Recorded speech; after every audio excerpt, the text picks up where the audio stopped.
Welcome to So Many Receipts. I'm Flo Michelle. And I'm Shelley Seddon. And we are two entertainment journos based in Sydney, Australia, who love to analyse and talk about all things reality, TV and pop culture. Each week on Receipt Roundup, we bring you our take on what's trending. This week on the show, the jaw-dropping AKA Charlie Sheen doco, the hideous Real Housewives hairdo fails, an amazing race scandal, and a heartbreaking look at Bruce Wilis.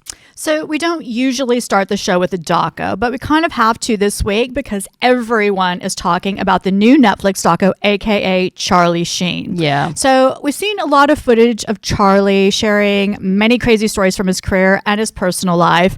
And he claims he is nearly 8 years sober and 10 years celibate. And we're going to have to agree to disagree on this one because I loved this doco and you didn't really like it. And that's very much been the reaction from people so far in the press and social media, completely mixed, with some people liking it and some people not. So tell me, why did you have an issue with it, Shell? So I didn't hate the doco. I just think Charlie Sheen is deplorable. To me, it glorified the whole sex, drugs, and rock and roll lifestyle of an entitled Nepo baby man-child who is still surrounded by enablers. And the doco keeps reiterating that this was a guy who had it all, good looks, talent, etc., who repeatedly tried to destroy his life. He gets away with everything. So only his 2.5 Men co-star John Cryer calls him out on his bad behavior. Oh, and infamous Madam Heidi Fleiss. So Charlie was arrested for soliciting prostitutes, and in order to save himself, he cut a deal and rolled on Heidi, and she's still bitter, and I don't blame her. Heidi did look rough. She looked rough. And so did her diseased-looking featherless pet parrots around her. Look, I found this doco very entertaining and very compelling. I actually really enjoyed it. However, what I'm struggling with is that I don't know how to feel about Charlie Sheen after watching this because I freaking love Charlie Sheen. Yeah. I'm a fan. I do. I'm from the 80s. And I get very nostalgic about it, and I have a soft spot for anyone or anything from the 80s, as you know.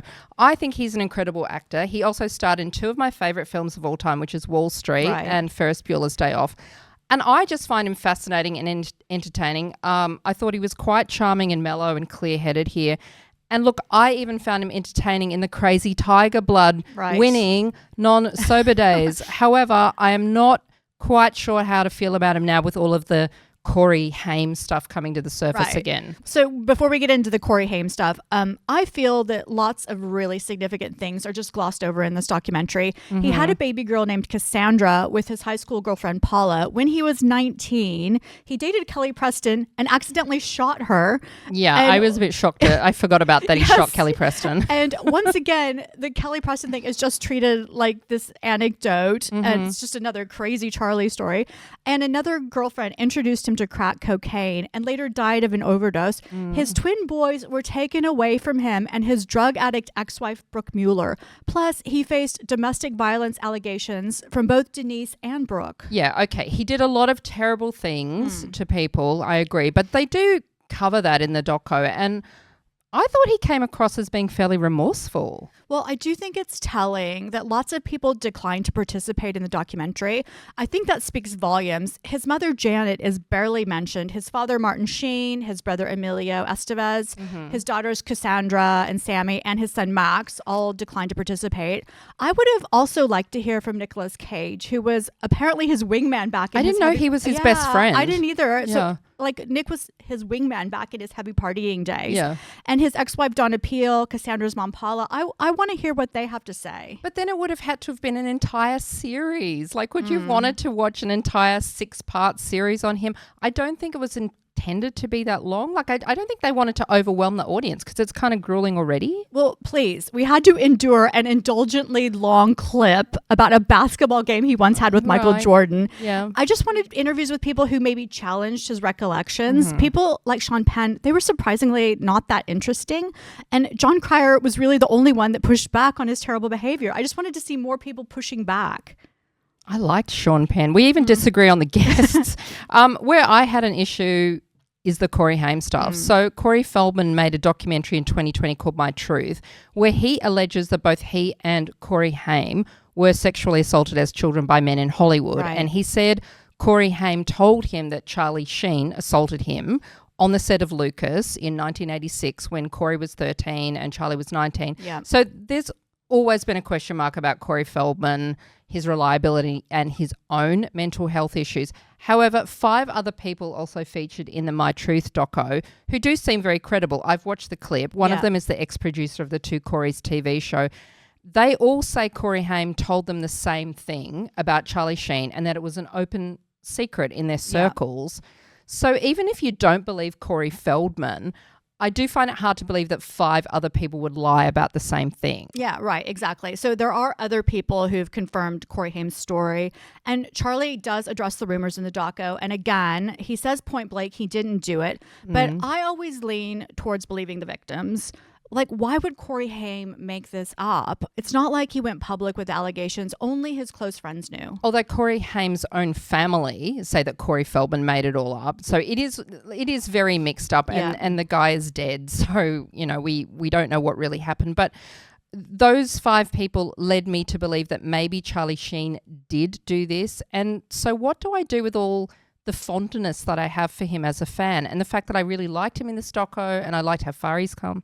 I don't think you should have fondness for him. I think he's a pretty gross person who has been indulged his entire life because he's good looking and charming. I think I'm going to have to think about this some more and maybe reframe it somehow in my own mind. And it's hard when you're a fan of someone. Yeah. Like, I know what you're saying, but it's not black and white. And can we just mention Denise Richards, though? Because she took Charlie's twin sons for a year when both Charlie and his ex-wife Brooke were doing drugs. And they were taken away by Child Protective Services when they were 4 years old. And Denise cared for them so they wouldn't go into foster care. That was incredible to learn about her. I think Denise Richards is a badass. Yeah. She did welfare checks to make sure Charlie wasn't dead. She made sure he had something to eat after these drug binges. She even made sandwiches for the hookers that were with Charlie. Yeah. And just regarding his HIV diagnosis, he said he's never passed it on. But I call bullshit because how long did he have HIV and not know when he was with this harem of goddesses and on his benders and shooting up drugs? But no one's ever come forward and said he gave it to them, just that he put them at risk. Yeah, so no one's ever come forward publicly. But this is like his redemption tour with the doco, and he's also released his memoir. I'm just not buying this PR exercise. He is still a complete self-indulgent asshole. Well, he says he's kind of broke now, so maybe he secretly had to pay people off for his misdeeds. Okay, let me think about the concept of Charlie Sheen some more and get back to you. So onto the Real Housewives of London, and this show still seems really flat at this point. The ladies are in the Cotswolds still, and after welly-wanging and cheese chasing, they go to Nessie's mansion for a red-themed party and shady dinner questions that were actually pretty tame compared to what we're used to. And Karen and Panthea continue their fight about who's a lady and what's proper behavior. Yawn, I'm bored. Yeah, when's it going to get more interesting? Well, last week we did talk about how American Juliet Angus had to be brought in to spice things up.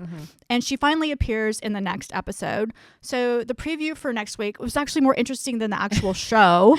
So next week we've got Caroline Stanbury and Juliet reuniting from Ladies of London. And we've got American Juliet and Amanda trading insults, which looks fantastic. So as an aside, can I say the three Real Housewives shows currently on have given us some of the worst hair I've ever seen on TV all at once. And Real Housewives of London is a major offender. So Amanda Cronin did a whole lot of interviews for the show with hair so big and wide, like horizontal. It was straight from 1983. She really needs an intervention. Yeah, and then Juliet Mayhew's ponytail is only getting higher and higher every show. She's going vertical. Yeah. Like Marge Simpson. And then over at Miami, something that literally had me gasping for air, Julia with hair parted in the middle and twirled at the sides like a 1940s villain. I just think femme fatale. Julia is so weird this season. She is. And then there's Gretchen on OC with the pearl headband and the back-combed hair in the pink dress with the bows. It was giving me 1950s trad wife vibes, Priscilla Presley dating Elvis vibes, Samantha from Bewitched vibes. They all look nuts. The stylists are clearly out of ideas. Well, I say Gretchen's pink look is cringy. It looks like a costume. But I looked it up. You can actually buy it from Saks for $754. Oh my God. No, thank you. Okay. So just speaking of the Real Housewives of Orange County, this season is tedious. It's not as tedious as The Valley, but it's pretty close. I don't care about any of these women, and I wouldn't want to be friends with them like I want to be friends with the women from Miami or Salt Lake or even Sydney. I'd want to be friends with Heather Dubrow because I like her snobby air and she knows she's snobby and she owns it. I think that's kind of amusing. Well, I don't mind Heather, but I do have some questions. Like, why do they always film the OC when it's cold? It's like the women have these beach parties. It's windy. Everyone looks like they're freezing. The OC is all about sun and fun and summer vibes. They're always wrapped in blankets or shawls or puffer jackets. Yes, and I also have an issue with the fashion. These women need to lift their fashion game. Every episode is just a various aloe yoga outfit, except for Heather, who drives down from LA in her mansion, and she's usually covered in designer labels. But I have to say, do better. You are Real Housewives. Oh, I have to tell you. So, in the last episode, Gina was wearing that denim dress in a scene. Not kidding. I have the exact same dress. I know exactly where she got it from. Today. Yes, I should have. It's only like $80 and it looks just as unflattering on her as it does on me. That's why I wouldn't want to wear it. It's actually kind of ill-fitting. Well, so the women are heading to Amsterdam for their cast trip without Katie. They have big shoes to fill because last time the Housewives went to Amsterdam, we got the infamous Lisa Rinna Kim Richards, let's not talk about the husband, broken glass fight. One of the most famous scenes in Housewives history. That's right. I love that scene. It was so iconic. And just on cast trips, I'm very disappointed that the super red hot rumor that had everybody shook regarding the Real Housewives of Beverly Hills apparently didn't come to fruition. So there was a rumor that Beverly Hills was going to shoot their cast trip in Australia during August in Victoria, which had everyone scratching their heads. But we never actually saw any sneaky pics or hints that they were here. So they didn't make it here, right? Yeah. So I actually thought that whole rumor was just weird. It didn't make any sense to me. It felt off from the beginning. Yeah. So apparently they went to Florence instead. Florence in summer or Victoria in winter. So it makes much more sense. Yep. So this next segment is brought to you by Isn't It Nice We Both Hate the Same Things? The new novel by Jessica Seaborn, out now through Penguin. This moving and insightful novel examines the complexity of female friendships in your 30s. And celebrates the unique bond of best friends. And we spoke to Jessica on Deep Dive about the concept of friendship, her work as a novelist, as well as the TV PR for Stan, and what's new on the streamer. Listen to our Deep Dive chat with Jessica now. So Rose and Thorn time, and the Amazing Race Australia Celebrity Edition has begun, as you know. And look, this show has never been my jam. Don't know about you. No, not really. No, watching who has the fastest taxi driver is something that gets a thorn from me. However, we do have a rather intriguing behind-the-scenes scandal, which happened on the very first night of filming in Nepal. In episode 2, from this last week, host Bo Ryan announced that SAS star Ant Middleton and his brother Dan were removed from the race before breaching the code of conduct. It's just this mysterious kind of announcement. Yeah. And what it was, they were in this scandal which stemmed from social media stars Luke and Sassy Scott O'Halloran, who is gay, who accused Dan of a homophobic incident at a Nepal hotel. Yeah. They told the Daily Telegraph that Dan approached them 6 times with offensive and intimidating remarks, becoming more and more aggressive and even confronting them up close. Yeah. So I also heard AFL star and radio host Brendan Favola allegedly defended them, and he threatened to quit unless the Middleton brothers were removed. So what was this Dan guy thinking? Like, his brother is famous on reality TV. Why wasn't he better behaved? I have no idea. Like, I've had actually my own PR clients on Luke and Scott's podcast. They are both so lovely. The thought of someone being aggressive towards Scott for being gay, in this day and age, with how far everything's come, how bizarre. Maybe he got drunk. I don't know. Yeah. Well, supposedly Ant Middleton wasn't around when this whole incident went down, and he said it has nothing to do with him. But I wonder, why didn't he give his brother more of a heads up about the protocols of being on reality TV? Did they not workshop it on the plane on the way over? Apparently, they hadn't seen each other for 6 years prior to this filming, which is kind of odd anyway. I mean, had Ant maybe forgotten what his own brother was like? I don't know. I guess maybe he was just desperate for a partner to go on the Amazing Race. It's with the him. only family member that was exactly. agreed. So, stuffed it up the first night. Yeah, and so we're just talking about reality competition shows, so we have to mention Parvati winning Australian Survivor versus the World. Oh, yes. Look, she really is the best in the world. She was one of the biggest threats, and yet she didn't get a single vote the entire season. Yeah. That is incredible. Yeah, so we predicted that Parvati would win, and I just found out this series didn't even air in the U.S., so it was something about Paramount not getting the rights from Channel 10, and it's such a shame. I mean, people, who watch this would have had to have downloaded it illegally. Well, they did, because I saw people in the US doing TikToks about it, saying it was the best Survivor season ever. Like, they were watching it. They knew about it. Yeah. And we have to talk about Siri as well. So I couldn't believe that after 20 years of playing Survivor, she has played 5 times and she's about to be in Survivor 50. So she's going to be playing for 6 times. Really? Yeah, it's coming up. Again? Yeah. That's what she does for a job? I Just know. 6 times. She doesn't know how to make fire. She was so bad at it. Like, if I was going on Survivor, I would be in my backyard with a flint and kindling every damn day practicing until I could light an epic fire.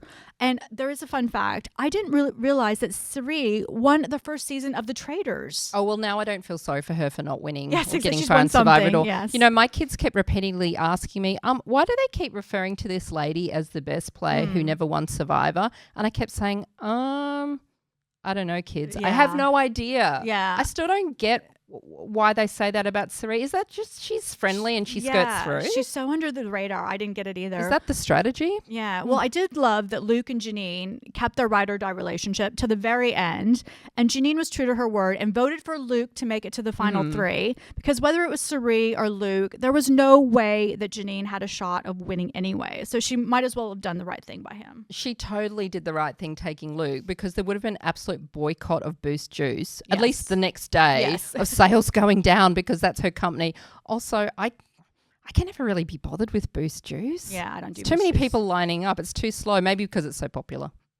So my thorn this week goes to Below Deck, and I started this season with high hopes that we might get some good storylines.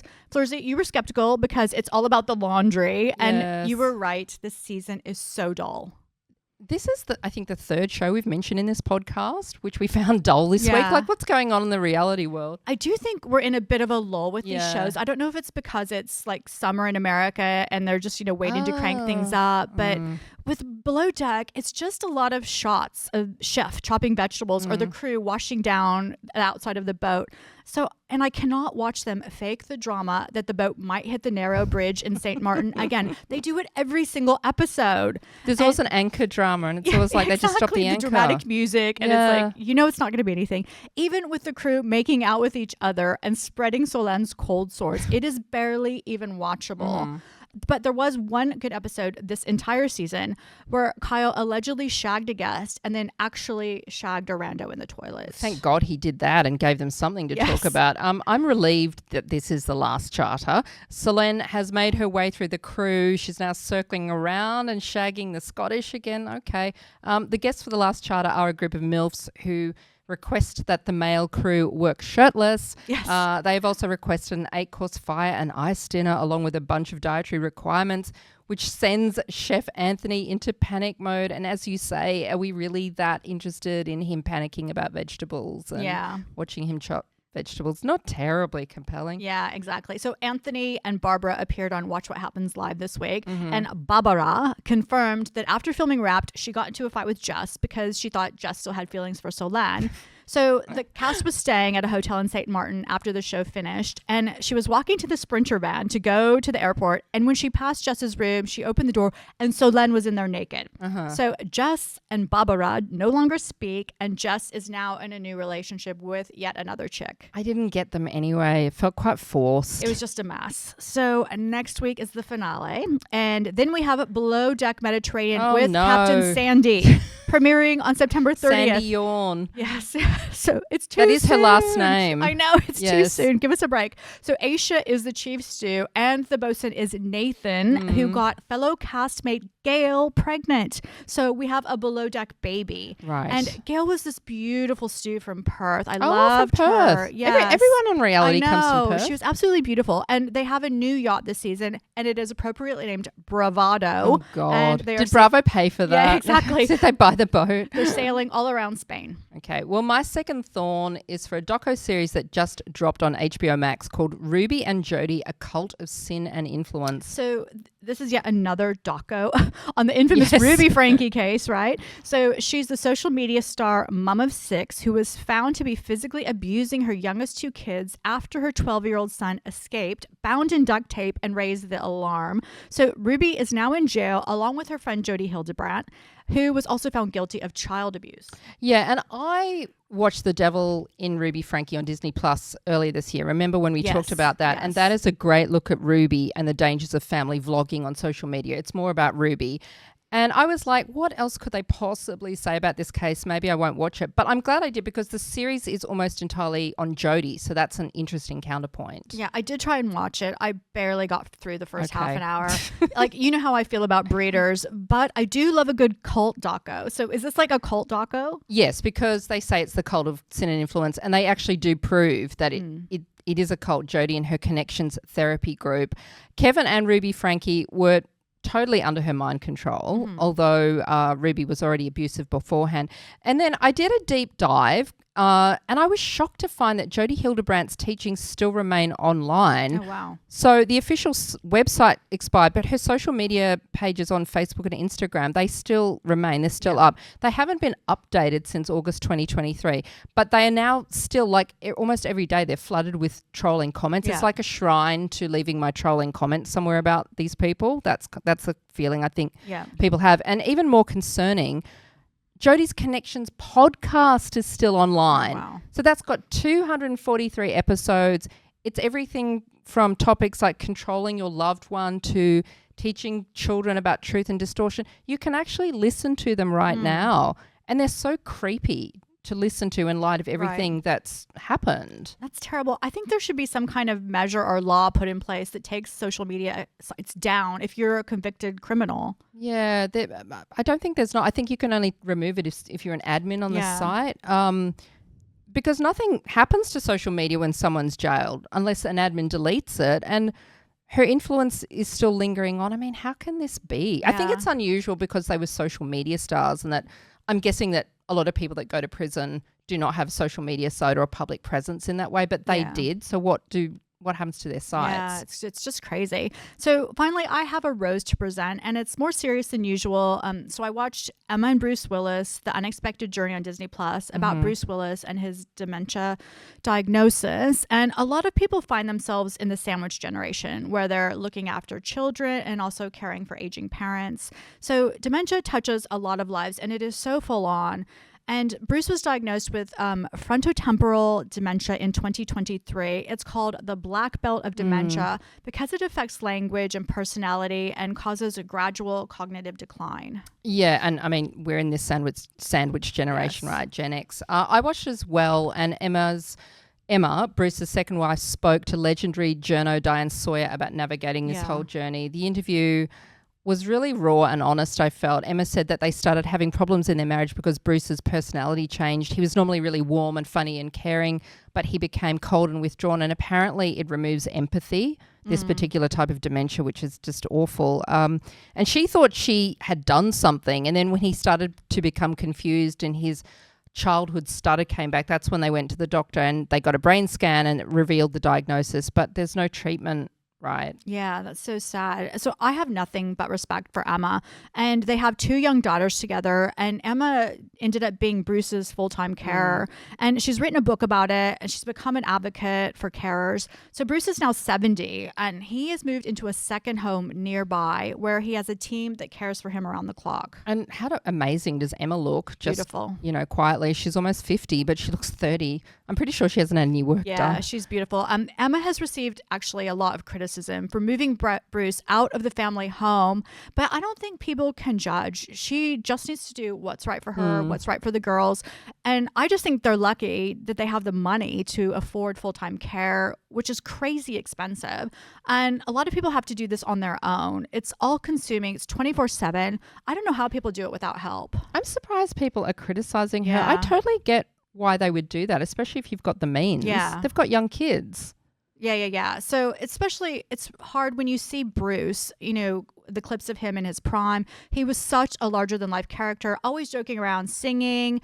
And Diane Sawyer was actually a friend of his, and she was on the verge of tears during the entire interview. And can I just say, Diane Sawyer is only a few months off turning 80 years old. Wow. Speaking of aging, I mean, she is so poised, so sharp. She's such a good interviewer. She looks really attractive. We all want the Diane Sawyer journey, right? Not the Bruce Willis journey. Yeah. I meant to look that up. Diane is an absolute legend. And Bruce is still mobile, but he can't speak. And with this type of diagnosis, patients thankfully don't realize what's happening to them. So it's a hard watch, but so many people have someone with dementia in their lives. You just want information, and it's just comforting to see someone in the same boat and how they're coping with it. Yeah, exactly. It's a good watch. Yeah. So that's it for this week. Thanks for listening. I'm Shelley Sutton. And I'm Fleur Michaud. Join us next week for So Many Receipts.